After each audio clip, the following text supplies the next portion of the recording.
আজি আপনি তুমি আমাৰ দুঃখকে চলছে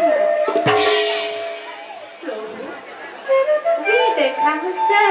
তাকেহে কোৱা হৈছে দুখ হলে ক্ষমাবন্তজনে নিশ্চয় থাকিব পিছে প্ৰভু যি কৰা হ'ল সেয়া জানো উচিত হ'ল ইয়াত উচিত অনুচিত প্ৰশ্নই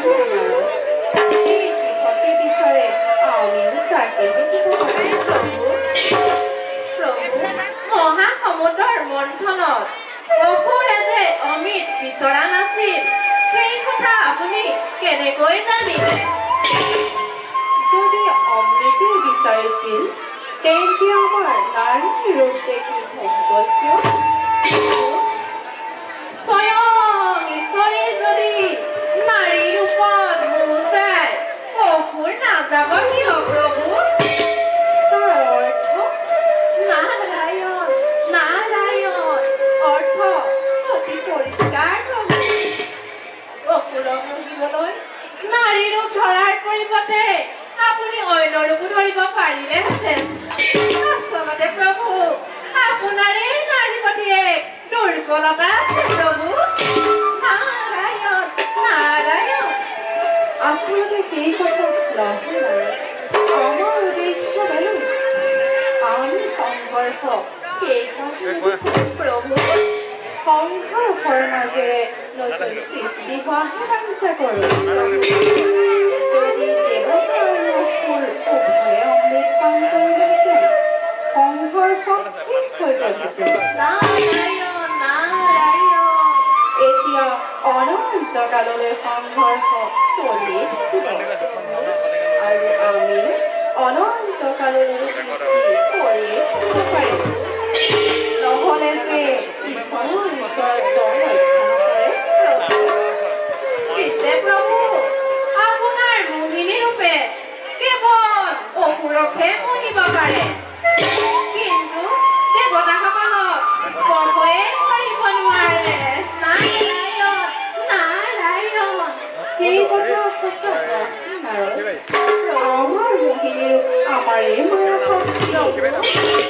ঈশ্বৰৰ মায়াৰ পৰা ৰক্ষা পাব পৰা ক্ষমতা এই জগতত কাৰোৰে দেৱাদেৱে মহাদেৱৰো নাইনে প্ৰভু ইচ্ছা কৰিলে তুমি প্ৰমাণ চাব পাৰা তেন্তে সেয়া হওক প্ৰভু নাই নাই নালাগে নাৰদ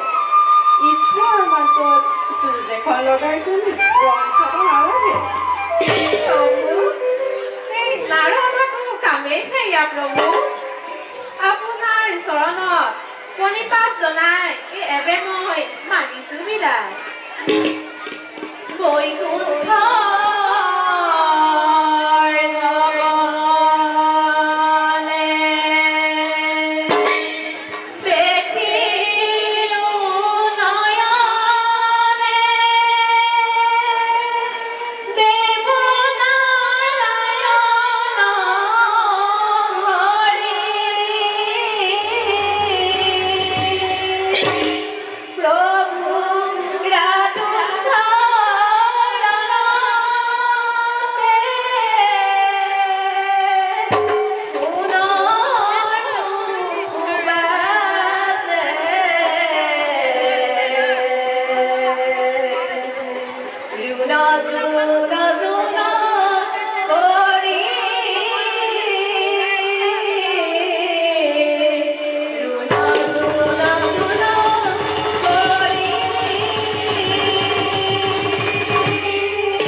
Whoa.